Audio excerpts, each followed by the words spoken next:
For many people, the recently released beta for Star Wars Battlefront 2 was the first opportunity to experience the new game. This could potentially be a boom or bust moment for the game, as the quantity of the content has been the focus for a majority of players, and now the focus will no doubt shift to the actual quality of the gameplay. One thing which I was eagerly waiting to see was how EA handled fully independent space battles. Although 2015's Battlefront had a section of the game mode Battle Station take place in space, there wasn't a full match dedicated to space combat, so I was interested to see how they coped with it. In a previous video, I spoke about the problems which EA needs to solve when creating the space battles.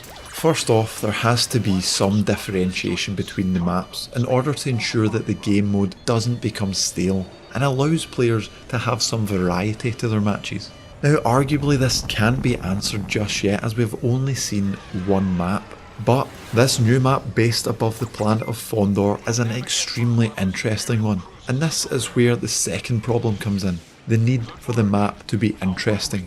On the ground, it's easy to bring in new environments to the players, particularly within the Star Wars universe, as there is an unlimited supply of planets which could be composed of countless different landscapes. In space, they don't have that luxury. All they can really do is throw assets into the middle of an empty expanse. And going off of what we've seen, this is where I think Star Wars Battlefront 2 is succeeding in space battles. The map isn't just capital ships populating the space. There is multiple different structures which can provide cover, either by flying through the centre of them, or simply hiding around the opposite side.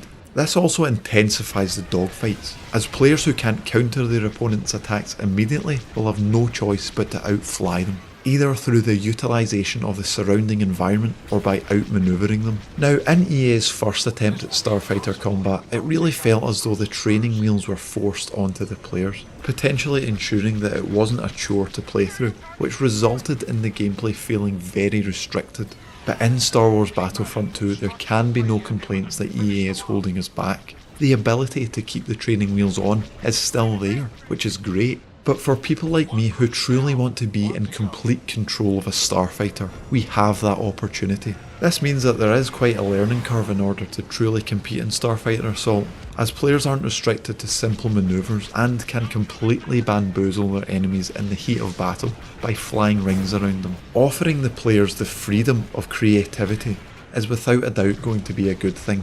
Sure, the piloting of a starfighter isn't going to be the biggest opportunity, but each player will have their own personality when it comes to how they fly, particularly with the introduction of classes, as the movement and ability of the starfighters will really impact how the players approach the combat, whether they enjoy zipping around the map performing complicated evasive manoeuvres in the interceptor, or battering through enemies relying on the strength of the hull and the powerful bomber. But I've yet to really decide which I prefer, but I'm enjoying the option to customise my experience. And I seriously struggled when I first picked up this game mode, and I've had to mess around with the controls a little in order to get them how I like. Originally I went in with Battlefield 1's aerial mechanics locked into my brain, which is fair enough because those are normal flight controls for a video game, but Battlefront 2, as with the previous game, completely inverts how I would use the joystick.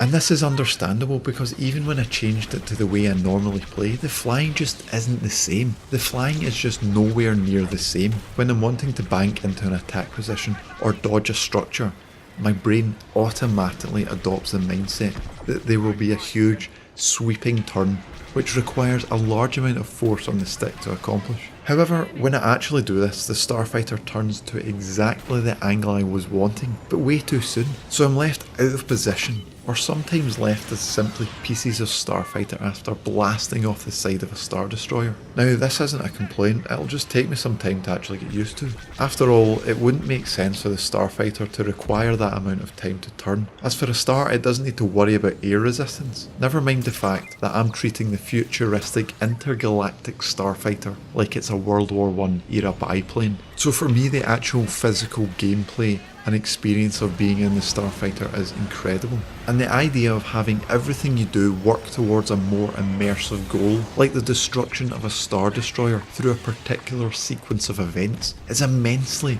more exciting than a free-for-all in space, but that's just my opinion, and it's possibly a topic for another video.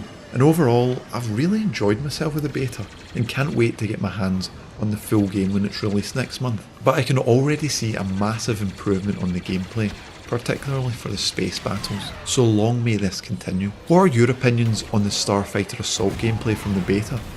Let me know down in the comments, and I'd love to get a discussion going. I hope you've enjoyed this video and will want to stick around for the next time, but until then, may the Force be with you.